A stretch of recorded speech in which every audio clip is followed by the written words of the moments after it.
ইয়ামিন হক ববি, জন্ম 18 আগস্ট 1987, ববি নামে অধিক পরিচিত, একজন বাংলাদেশী চলচ্চিত্র অভিনেত্রী। তার প্রথম চলচ্চিত্র খোঁজ দি সার্চ, যা 2010 সালের 16 এপ্রিল মুক্তি পায়।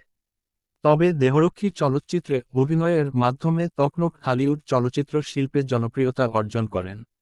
ববি বাংলাদেশের ঢাকায় জন্মগ্রহণ করেন এবং বেড়ে ওঠেন। তার বাবাকে এনামুল হক এবং মা ভিকারুন্নেসা হক।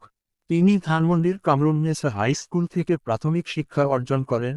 মণিপুর উচ্চ বিদ্যালয় থেকে তিনি মাধ্যমিক school certificate S S C এবং আদমজী ক্যান্টনমেন্ট কলেজ থেকে উচ্চ মাধ্যমিক certificate H S C pass করেন। পরবর্তীতে তিনি ইস্টার্ন ইউনিভার্সিটি থেকে bachelor of business administration B A degree লাভ করেন। তিনি মডেল হিসেবে তার কর্মজীবন শুরু করেন। 2011 সালে তিনি একটি সুন্দরী প্রতিযোগিতা অনুষ্ঠানে মিস এশিয়া প্যাসিফিক নামে একটি পুরস্কার জিতেন। প্রথম সিনেমা খোঁজ দি সার্চ, যা 2010 সালের 16 এপ্রিল মুক্তি পায়। তারপর তাকে দেখা যায় ইফতেখার চৌধুরী পরিচালিত দেহরক্ষী সিনেমায়। এই চলচ্চিত্রটি বক্স অফিসে সফলতা লাভ করে। তার পরবর্তী সিনেমা শাকিব খান অভিনীত ফুল অ্যান্ড ফাইনাল।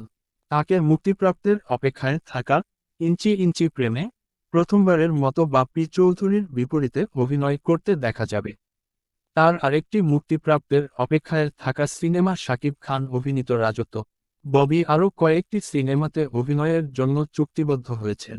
এগুলো হলো স্বপ্ন ছোঁয়া, সালাম মালয়েশিয়া, আই ডোন্ট কেয়ার এবং সুপারস্টার। 2014 সালে তাকে অ্যাকশন জেসমিন চলচ্চিত্রে দ্বৈত চরিত্রে দেখা যায়। 2018 সালে তিনি সুপারহিরো চলচ্চিত্র বিজলি ও মারপিটধর্মী মাসালা চলচ্চিত্র বেপরোয়ায়ও অভিনয় করেন। বিজলি পহেলা বৈশাখে এবং বেপরোয়া ঈদুল আজহায় মুক্তি পায়।